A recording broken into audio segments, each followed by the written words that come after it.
सोलैंड 5 the rebirth of टांग सन की इस एपिसोड की शुरुआत में हम जू जीरन को देखते हैं जो कहता है कि ये कंपटीशन जो जिस जगह होता है उस सीक्रेट जगह को हेल गार्डन कहते हैं और हर बारी इसके अंदर 100 क्रिएचर्स एंटर करते हैं, लेकिन उनमें से बस 50 ही जिंदा बाहर जा सकते हैं। लेकिन ब्रदर सूरा तुम चिंता मत करो, वैसे तो ये कंपटीशन काफी ज्यादा डेंजरस है, लेकिन वहाँ पे बस एकदम ही ज्यादा ताकतवर प्लेयर्स नहीं होंगे और एंसेस्ट्रल कोड के भी क्लियर रूल्स हैं कि कौन उसके अंदर एंटर कर सकता है। मतलब कि जिन भी first level blood line clan members होंगे वो उसके अंदर एंटर नहीं कर सकते हैं और तो और गॉड लेवल से ऊपर का पावर हाउस भी एंटर नहीं कर सकता है। इसलिए सिर्फ जो खतरा है वो बस काफी ज्यादा मात्रा में पार्टिसिपेट करने वाले पार्टिसिपेंट्स का ही है और वहाँ पे ऐसी भी सिचुएशन नहीं बनेगी जहाँ पे स्ट्रेंथ से पूरी तरीके से खत्म कर दिया जाए। हालांकि हेल गार्डन के अंदर काफी सारी अनजानी अपॉर्चुनिटीज होंगी और ऐसा भी कहा जाता है कि जो कोई भी हेल गार्डन से बाहर आने में कामयाब होता है उसका जो गॉड बनने का रास्ता होता है वो फ्यूचर में और भी ज्यादा स्मूथ हो जाता है। और चलो अब मैं तुम्हें इस बारी के हमारे अरेंजमेंट्स के बारे में बताता हूँ और फिर जू जीरन टांग सन को चैम्बर ऑफ कॉमर्स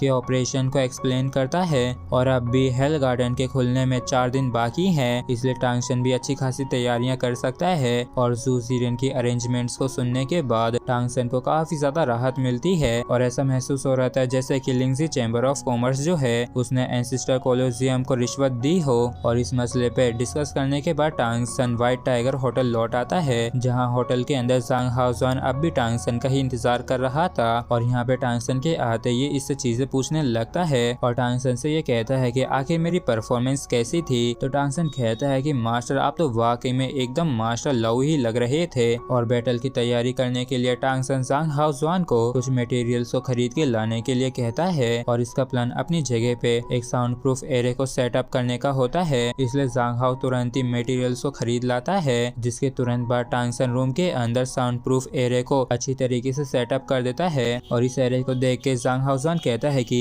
कभी समय मिले तो मुझे इस एरिया को भी बनाना सिखाना। और जब शाम के समय ये चारों पहाड़ी की चढ़ाई करके लौट के आते हैं तो टांग सन इन लोगों को टीम बैटल के बारे में बताता है और इसके साथ ही ये इनको अपने खुद के प्लान्स के बारे में भी बताता है और लिंगजी चैम्बर ऑफ कॉमर्स ने इनके लिए क्या अरेंजमेंट्स किए ये भी बताता है। और ये इनसे कहता है कि अगले कुछ दिनों में चढ़ाई करने के लिए जाने के लिए हमें कोई भी जरूरत नहीं है, इसलिए सभी लोग ही अच्छी तरीके से आराम करना। और मैं भी अब काफी जल्दी कुछ और नए हिडन वेपन्स को बनाने वाला हूँ और तो और कुछ एरे डिस्कों को भी अपनी जगह पे जिन्हें हम इस्तेमाल कर सकेंगे। और इस चीज को सुन के दुबई काफी ज्यादा खुश हो जाता है और कहता है कि मैं तो सच में न्यू एरे डिस्क को इस्तेमाल करना चाहता हूँ। और वो बिंगजी कहता है कि अगर लिंगजी चैम्बर ऑफ कॉमर्स की अरेंजमेंट सही तरीके से काम करी तो हम सभी ही सेफली इस ट्रिप से लौट के आ सकेंगे। तो टांग सन कहता है कि अब हमें अपनी सेफ्टी के बारे में चिंता करने की कोई भी जरूरत नहीं है, बल्कि इसके बजाय हमें बाकी पार्टिसिपेंट्स की चिंता करनी होगी। और क्योंकि अब जब हम एक टीम बैटल में होंगे तो हम लोग खाली हाथ लौट के नहीं आ सकते हैं, इसलिए इस टीम बैटल के अंदर हम लोग एक असली हंटर होंगे। और इस चीज को सुन के ये सभी ही राजी होते हैं, जिसके बाद अगले कुछ दिनों तक टांग सन लगातार अपना पूरा ध्यान नए हिडन वेपन्स और नए एरे डिस्क को बनाने में ध्यान देता है, जबकि ये जो बाकी के 4 होते हैं ये इन नए ट्रम्प कार्ड्स पे अपने हाथ साफ कर रहे होते हैं। और पलक झपकते हेल गार्डन के ओपन होने वाले दिन आ जाता है और सभी लोग लिंगजी चैम्बर ऑफ कॉमर्स जाते हैं और हम देखते हैं कि इन सभी ने ही काला लिबादा पहन रखा होता है, जिसमें ये वाकई में काफी खतरी लग रहे होते हैं। और इन सभी को ये कपड़े पहनाने के बाद ये बारहसिंगा कहता है कि सभी पार्टिसिपेंट्स को इन सूट्स को पहनने की जरूरत होती है, जिससे कि जब वो बाहर निकल के आए तो उनकी सेफ्टी को सुनिश्चित किया जा सके। और सभी के पास ही उनकी ट्रू आइडेंटिटी के लिए एक नंबर कार्ड होगा जिसे हर हालत में संभाल के रखना होगा। और तुम लोगों की असली आइडेंटिटी का जो नंबर है वो 11 से 15 है। और जब तुम लोग सीक्रेट एरिया से बाहर निकलो तब तुम लोग अपने नंबर कार्ड्स को चेक कर ही लेना।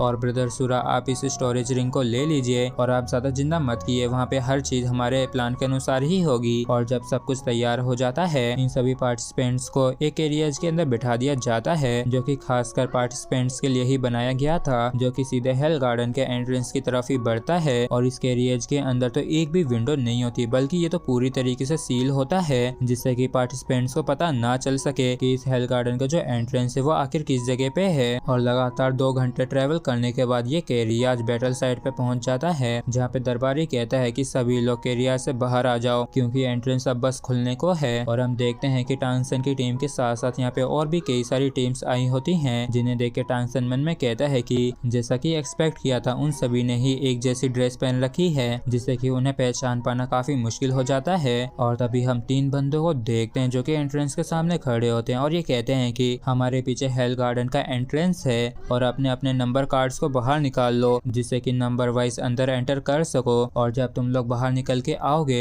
तब तुम लोगों को अपनी पहचान करवानी ही होगी और अगर तुम लोगों ने अपनी नंबर कार्ड नहीं दिखाए तो तुम लोगों को बिना किसी रहम के तुरंत ही मार दिया जाएगा। और इस हेल गार्डन का जो एंट्रेंस है वो अब खुल चुका है, चलो अब अंदर आ जाओ। जिसके बाद बारी बारी से सभी लोग अंदर जाने लगते हैं और जब टांगसन का नंबर आता है तो इसे टच करके देखता है और मन में कहता है कि ये पक्का एक छोटा सा प्लेन होगा जो कि फॉलन प्लेनेट से जुड़ रखा है। तो अब कोई हैरानी नहीं है कि क्यों ये लोग गॉड लेवल या फिर उससे ऊपर के लेवल वाले लोगों को अंदर क्यों नहीं जाने देते हैं, क्योंकि अगर वो लोग इस प्लेन के अंदर गए तो अंदर की सिचुएशन काफी ज्यादा क्योटिक हो जाएगी। और चलो अंदर चल के देखते हैं कि आखिर ये छोटा सा प्लेन किस तरीके का दिखता है। और जैसे टांगसन इस इनविंसिबल शील्ड के अंदर एंटर करता है तो इसके होश उड़ जाते हैं क्योंकि इनका जो एंट्रेंस है वो हवा में और ये हवा में से गिर रहे हैं और इसी वजह से टांगसन भी हैरान होता है। लेकिन जैसे ही अपने सामने का नजारा देखता है तो ये काफी ज्यादा आश्चर्यचकित होता है क्योंकि सामने का नजारा वाकई में काफी ज्यादा सुंदर होता है और ये कहता है कि क्या सच में यही हेल गार्डन है, ये तो वास्तव में काफी ज्यादा सुंदर है। और इसी के साथ फ्रेंड्स हमारा एपिसोड यहीं पे खत्म होता है। अगर आप लोगों को वीडियो अच्छा लगा हो तो प्लीज चैनल को सब्सक्राइब और वीडियो को लाइक करना बिल्कुल भी ना भूलें। Thank you.